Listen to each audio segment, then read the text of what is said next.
मध्य प्रदेश के जबलपुर जिले से करीब 60 किलोमीटर दूर घने जंगलों के बीच एक पुराना डाक बंगला स्थित है।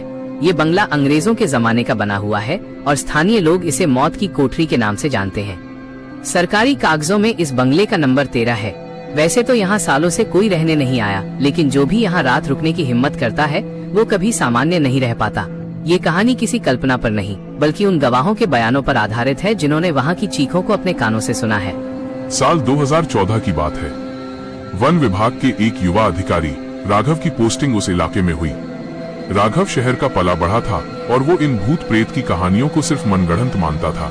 उसे रहने के लिए शहर में घर मिलने में वक्त लग रहा था, इसलिए उसने तय किया कि जब तक घर का इंतजाम नहीं होता वो इसी डाक बंगले में रुकेगा। जब उसने स्थानीय दफ्तर में ये बात कही तो वहाँ के चपरासी रामू ने उसके हाथ जोड़ लिए। रामू ने कहा,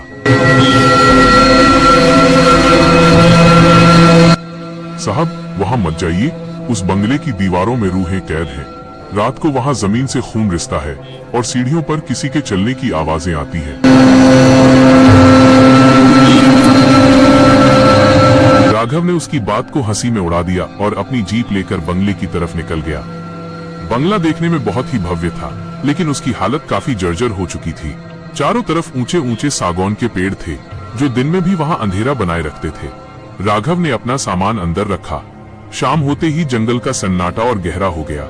रात के करीब 10 बजे राघव अपने कमरे में फाइलें पढ़ रहा था। अचानक उसे महसूस हुआ कि उसके कमरे का तापमान बहुत ज्यादा गिर गया है। ठंड इतनी बढ़ गई कि उसके मुंह से भाप निकलने लगी। उसने खिड़की बंद करने की कोशिश की, लेकिन खिड़की जैसे किसी ने बाहर से जोर से पकड़ रखी थी। तभी उसे बगल वाले कमरे से किसी के भारी कदमों से चलने की आवाज आई। धप धप धप, जैसे कोई बहुत वजनी चीज फर्श पर घसीटी जा रही हो। राघव टॉर्च लेकर बाहर निकला। हॉल में सन्नाटा था। उसने बगल वाले कमरे का दरवाजा खोला जो अंदर से बंद था।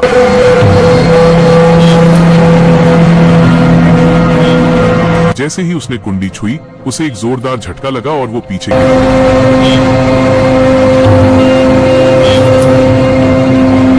अंदर से किसी औरत के हंसने की आवाज आई।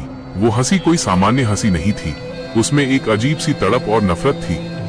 राघव घबराकर अपने कमरे में वापस आ गया और दरवाजा बंद कर लिया। पूरी रात उसे ऐसा लगा जैसे कोई उसके दरवाजे को बाहर से खुरच रहा है। सुबह होते ही वो बाहर निकला तो उसने देखा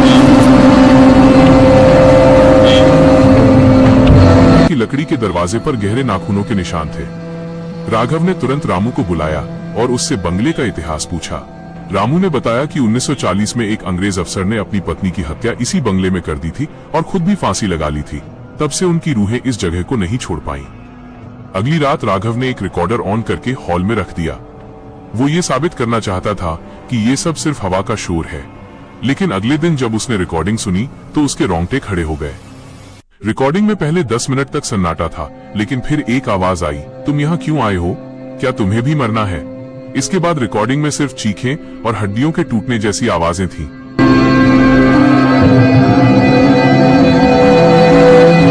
राघव ने उसी वक्त बंगला खाली करने का फैसला किया, लेकिन जैसे ही वो अपनी जीप की तरफ बढ़ा, उसे बंगले की ऊपरी मंजिल की खिड़की पर एक साया दिखाई दिया। वो एक लंबा सफेद लिबास वाला साया था जिसकी आंखें नहीं थी, सिर्फ गहरे काले गड्ढे थे। वो साया राघव की ओर देखकर हाथ हिला रहा था, जैसे उसे विदा नहीं बल्कि बुला रहा हो। राघव वहां से भागा और सीधे जिला मुख्यालय पहुंचा। उसने अपनी रिपोर्ट में साफ लिखा कि वो बंगला इंसानों के रहने लायक नहीं है। आज भी वो डाक बंगला उसी जंगल में खड़ा है। सरकार ने अब वहां जाने वाले रास्ते पर कंटीले तार लगा दिए हैं और एक बोर्ड लगा है जिस पर लिखा है, सूर्यास्त के बाद प्रवेश वर्जित। स्थानीय लोग कहते हैं कि आज भी अमावस की रात को उस बंगले की खिड़कियों से धीमी रोशनी दिखाई देती है और जंगल में उन अंग्रेज रूहों की चीखें गूंजती हैं।